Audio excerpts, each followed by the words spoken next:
अस्सलाम वालेकुम। आज हम बात करेंगे जैसे आपकी मर्ज़ी के 22 एपिसोड के बारे में। तो वीडियो शुरू करने से पहले हमारे चैनल को सब्सक्राइब कर लीजिए अगर अभी तक आपने नहीं किया, ताकि हमारी हर न्यू वीडियो आप तक पहुंच सके। यहाँ पर शायरी जैसे ही बातें सुनाकर चला जाता है अलीज़े को, तो वो बहुत ज़्यादा हर्ट हो जाती है।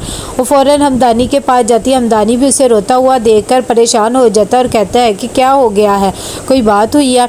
तो उसे बताती है कि शायरी ने मेरे साथ बहुत ज़्यादा रूड बिहेवियर कर रहा है, वो मुझसे बात भी नहीं कर रहा, हालांकि मेरी तो गलती भी नहीं है।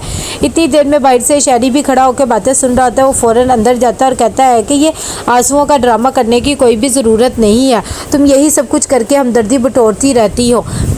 तभी वो उसे बताती है कि ऐसी बात नहीं है, वैसे भी वो शादी से पहले सब कुछ था, शादी के बाद ऐसा कुछ भी नहीं है। तुम मेरे पे यकीन क्यों नहीं कर रहे? मेरी एक दफ़ा बात तो सुनो। लेकिन शायरी कहता है कि मुझे तुम्हारी कोई भी बात नहीं सुननी है, तुम हो ही झूठी, तुमने मुझे धोखा दिया। ये कह के वो चला जाता है। हमदानी तभी उसे समझाता है और कहता है कि बेटा, मैं तुम्हें तुम्हारा बाप बन के समझा रहा हूँ, मर्द की अना को ठेस नहीं पहुँचाते, कुछ टाइम दो उसे, वो खुद ही ठीक हो जाएगा और फिर तुमसे बात भी करने लग जाएगा।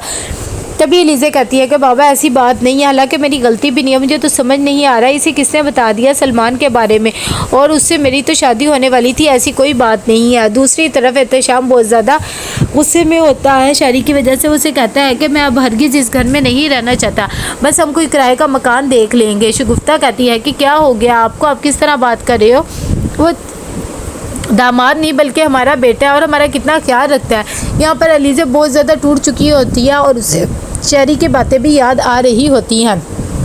दूसरी तरफ जैसे ही नताशा काम कर रही होती है कि इतनी देर में यूसुफ आता है और उसके लिए मिठाई लाता है और कहता है कि आपके लिए खुशखबरी, मैंने आपकी बात मान ली है। मैंने अपने घर में बात की थी तो फ़िरोज़ा के लिए सब मान गया और हम दोनों की शादी भी तय हो गई है, और मैंने मीरब से भी बात कर लिया। आप बिल्कुल ठीक कह रही थी कि वो एक बहुत ही अच्छी लड़की है। जब नताशा ये बात सुनती है तो कहती है कि ये तो बहुत ही अच्छी बात होगी, अब मैं तुम्हारी सैलरी भी बढ़ा देती हूँ, वैसे भी देखूंगी अगर शादी में तुम्हारी आ सकी। यहाँ पर जैसे ही पता लग जाता है रमदा को भी, तो वो आकर अपनी मामा को बताती है कि अलीज़े का मैसेज आया है, उन्होंने कहा है कि शारी भाई को सलमान के बारे में सब कुछ पता लग गया और वो बहुत ही रूड बिहेवियर कर रही है।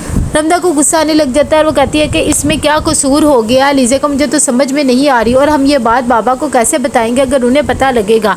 जब शगुफ्ता ये बात सुनती है तो वो भी परेशान हो जाती है और कहती है कि अपने बाबा को कुछ भी बताने की फ़िलहाल ज़रूरत नहीं है, वरना वो भी परेशान हो जाएंगे। यहाँ पर हमदानी सुबह होते ही नताशा के पास आता है और कहता है कि तुम्हें सोच भी नहीं सकता था तुम इतनी गिरी हुई हरकत करोगी, तुमने कैसे शायरी के कान भर दिए। अलीज़ा ऐसी बिल्कुल भी नहीं है।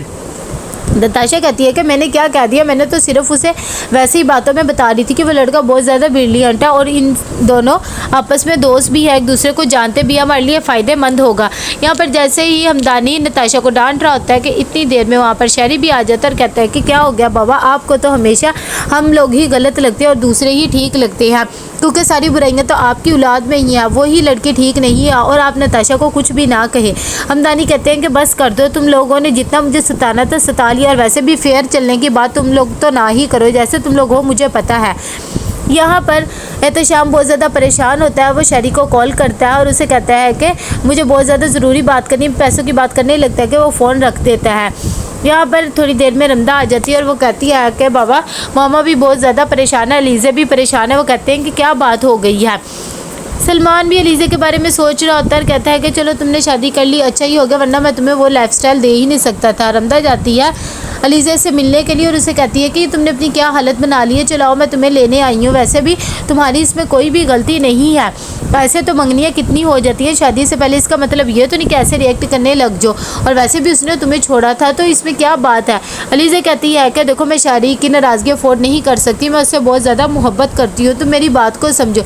अभी वो दोनों बातें कर ही रहते कि इतनी देर में शायरी भी उसे देख लेता है। तभी रमदा आती है और कहती है कि मैं आपकी आँखों से नहीं डरती हूँ और आपने क्या मेरी बहन को समझ के रखा हुआ है, मुझे तो समझ नहीं आती कि अलीज़ा आपकी ये सब कुछ बिहेवियर कैसे बर्दाश्त कर लेती है। शायरी जब ये बातें सुनता है तो कहता है कि तुम्हें बीच में बोलने की ज़रूरत नहीं है, तो कहती है मैं क्यों ना बोलूँ।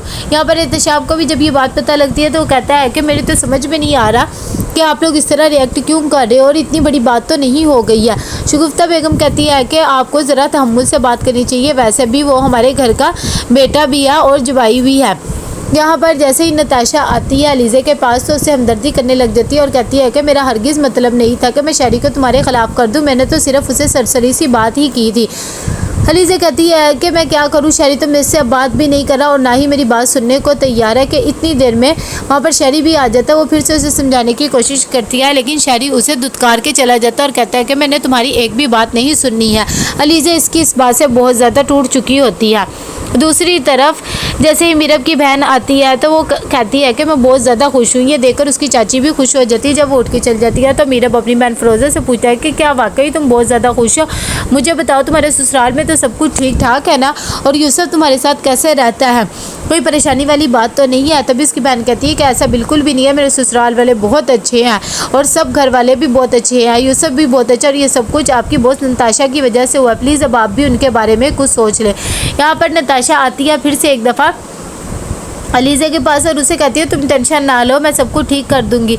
अलीज़ा कहती है कि मेरी तो कोई गलती भी नहीं है, मुझे तो समझ में नहीं आ रहा कि मैं कैसे सब कुछ ठीक करूं। यहाँ पर जैसे अगले दिन ऑफिस जाती है नताशा तो मीरब उसके पास आता है और आके उसका शुक्रिया अदा करता है और कहता है कि आपके असरात हम पे बहुत ज़्यादा है। साथ ही वो उसे शादी की भी पेशकश करता है कि मैं आपसे शादी के लिए राज़ी हूँ, लेकिन समझ नहीं आ रहा क्या करूँ। नताशा कहती है कि इसमें क्या मसला है, तुम अपने बड़ों को ले आओ और वो आके मेरे बड़ों से बात कर लेंगे। तभी वो कहता है कि मैं आपको कैसे इतने बड़े घर से अपने छोटे से घर में ले जाऊँ। तो नताशा कहती है कि मैं तुम्हारे घर में नहीं जाऊँगी, बल्कि तुम मेरे साथ रहोगे और इसमें कोई मुश्किल बात नहीं है, तुम अपने घर वालों से बात करो।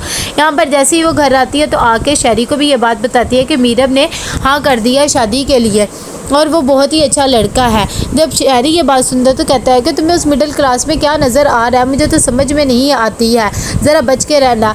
तब नताशा बताती है कि ऐसी बात नहीं है, वो एक बहुत ही सेंसिटेबल इंसान है, इसीलिए मैं शादी करके यहाँ रहूँगी क्योंकि मैं इस घर को छोड़ना नहीं चाहती। अगले दिन मीरब और उसकी फैमिली आ जाती है, सब चाय पे उनका इस्तकबाल करते हैं। तभी वो कहती है कि आपको तो पता ही होगा कि हम क्यों आए। हमदानी कहते हैं कि हाँ जिक्र तो किया था। साथ ही वो फिर से अलीज़ा की तारीफ़ करने लग जाते हैं और कहती है ये खाना मेरी बहू ने बनाया है। जब उसकी चाची मीरब की चेक करती है तो कहती है कि हाँ सैंडविच वगैरह तो बहुत ही अच्छे। नताशा से भी पूछती है कि तुम्हें क्या बनाने आया है। ये बात सुनकर नताशा को गुस्सा सा आ जाता है। तो कैसा लगा आपको ये एपिसोड, लाइक कमेंट शेयर करके लाजिम बताइएगा। अल्लाह हाफिज़।